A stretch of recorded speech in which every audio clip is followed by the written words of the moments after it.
ഒമാനിൽ ചൂട് കനക്കുന്നു. ഇതോടെ ജൂൺ 1 മുതൽ ആരംഭിക്കുന്ന ഉച്ചവിശ്രമവുമായി ബന്ധപ്പെട്ടുള്ള പ്രചാരണം തൊഴിൽ മന്ത്രാലയം ആരംഭിച്ചു.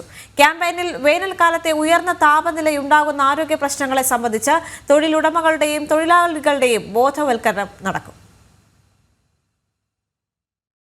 ഒമാനിൽ ഈ വർഷത്തെ ഏറ്റവും ഉയർന്ന താപനിലയാണ് കഴിഞ്ഞ ദിവസങ്ങളിൽ രേഖപ്പെടുത്തുന്നത്. ഇതോടെയാണ് അടുത്ത മാസം 1 മുതൽ നടപ്പാക്കാനിരിക്കുന്ന ഉച്ചവിശ്രമവുമായി ബന്ധപ്പെട്ടുള്ള പ്രചാരണ ക്യാമ്പയിന് തൊഴിൽ മന്ത്രാലയം തുടക്കം കുറിച്ചത്. ചൂടുവരുന്ന സാഹചര്യത്തിൽ സ്വീകരിക്കേണ്ട നടപടികളെക്കുറിച്ചും നേരിട്ട് സൂര്യപ്രകാശം ഏൽക്കുന്ന പുറം ജോലിക്കാരെ സംരക്ഷിക്കുന്നതിന് പ്രാധാന്യത്തെപ്പറ്റിയും അവബോധം വളർത്തുകയാണ് സുരക്ഷിത വേനൽക്കാലം എന്ന ക്യാമ്പയിനിലൂടെ ലക്ഷ്യമാക്കുന്നത്.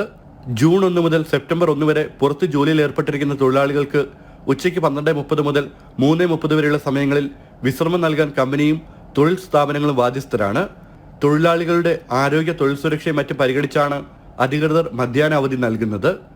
അതേസമയം തൊഴിലാളികൾക്ക് വിശ്രമത്തിനുള്ള സൗകര്യങ്ങൾ ഒരുക്കാത്ത കമ്പനികൾക്കെതിരെയും നടപടി സ്വീകരിക്കും. 100 റിയാൽ മുതൽ 500 റിയാൽ വരെ പിഴ ശിക്ഷ ലഭിക്കുന്ന കുറ്റമാണിത്. 1 വർഷത്തിൽ കൂടുതൽ ജയിൽ ശിക്ഷ ലഭിച്ചേക്കാം.